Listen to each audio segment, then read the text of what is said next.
Hi అండి. ఈరోజు ఎంతో ఈజీగా ఎంతో టేస్టీగా బగారా రైస్ ఎలా చేయాలో చూద్దాం. ఒక టమాటా, ఒక ఆనియన్, అలానే 4 పచ్చిమిర్చి, బిర్యానీ మసాలా దినుసులు. ముందుగా ఒక కళాయి పెట్టుకుని దాంట్లో ఒక పావు కప్పు వరకు నెయ్యి వేసుకోవాలండి. నెయ్యితో పాటు ఒక 2 టేబుల్ స్పూన్ ఆయిల్ కూడా వేసుకోవాలి. ఆయిల్ కొంచెం హీట్ ఎక్కాక దీంట్లోనే బిర్యానీ దినుసులు కూడా వేసుకొని కొంచెం వేపుకోవాలి. వేగిన తర్వాత ఆనియన్స్ ముక్కలు కట్ చేసి పెట్టుకుంటాం కదండి, అవి కూడా వేసేసి కొంచెం బాగా వేయించుకోవాలి.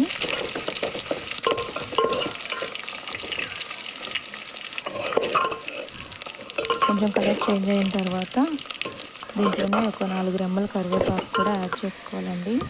ఫ్లేవర్ బాగుంటుంది. స్పూన్ అల్లం వెల్లుల్లి పేస్ట్ కూడా వేసుకొని బాగా కలుపుకోవాలి.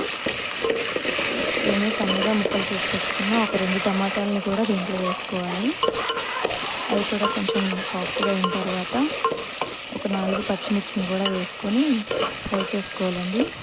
పచ్చిమిర్చి టేస్ట్ దీంట్లో చాలా బాగుంటుంది. కొంచెంసేపు కలుపుకోవాలండి. టమాటాలు సాఫ్ట్ అయ్యే వరకు కుక్ చేసుకోవాలి. దీంట్లోనే కొంచెం సాల్ట్ కూడా, రుచికి సరిపడినంత సాల్ట్ కూడా వేసేసుకొని కలుపుకోవాలి. నార్మల్ రైసేనండి.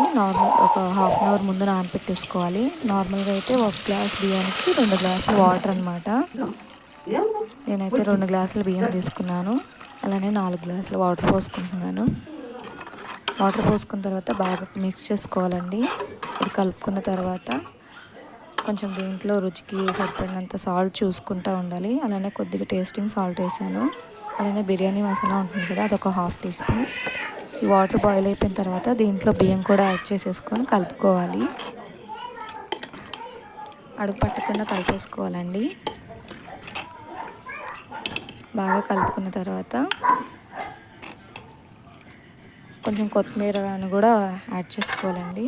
ఒక అరకట్ట కొత్తిమీర ఎక్కువ వేసుకుంటే బాగుంటుంది ఫ్లేవరు. బాగా కలిపేసుకున్న తర్వాత మూత పెట్టేసి ఉడకపట్టనిచ్చాక మళ్ళీ కాసేపు అయినాక మళ్ళీ కలుపుకోవాలండి. 2 మినిట్స్ తర్వాత వెంటనే బియ్యంగా ఉండిపోతాయి కదా, గింజలుగా కలిపేసుకొని మళ్ళీ మూత పెట్టేసుకొని ఒక 10 మినిట్స్ అలానే ఉండనివ్వాలి. తర్వాత కొంచెం వాటరింగ్గా ఉంటుంది. అయినా కూడా స్టవ్ ఆఫ్ చేసుకోవాలండి. స్టవ్ ఆఫ్ చేసేసిన తర్వాత ఒక 10 మినిట్స్ వరకు మూత పెట్టి అలానే వదిలేసేయాలి. అంతే అండి. ఎంతో ఈజీగా ఎంతో టేస్టీగా బగారా రైస్ రెడీ. వేడి వేడి అన్నం, అలానే వేడి వేడి చికెన్ ఉంటే ఇంకేం కావాలి చెప్పండి. చాలా టేస్ట్గా ఉంది. ఎంత బాగుంటుందో. నార్మల్గా ఇంట్లో ఉన్న వాటితోనే చేసుకొని తినేయచ్చు కదా. పిల్లలు చాలా ఎంజాయ్ చేస్తారండి. వీడియో నచ్చితే లైక్ చేయండి. Thank you for watching. Subscribe please.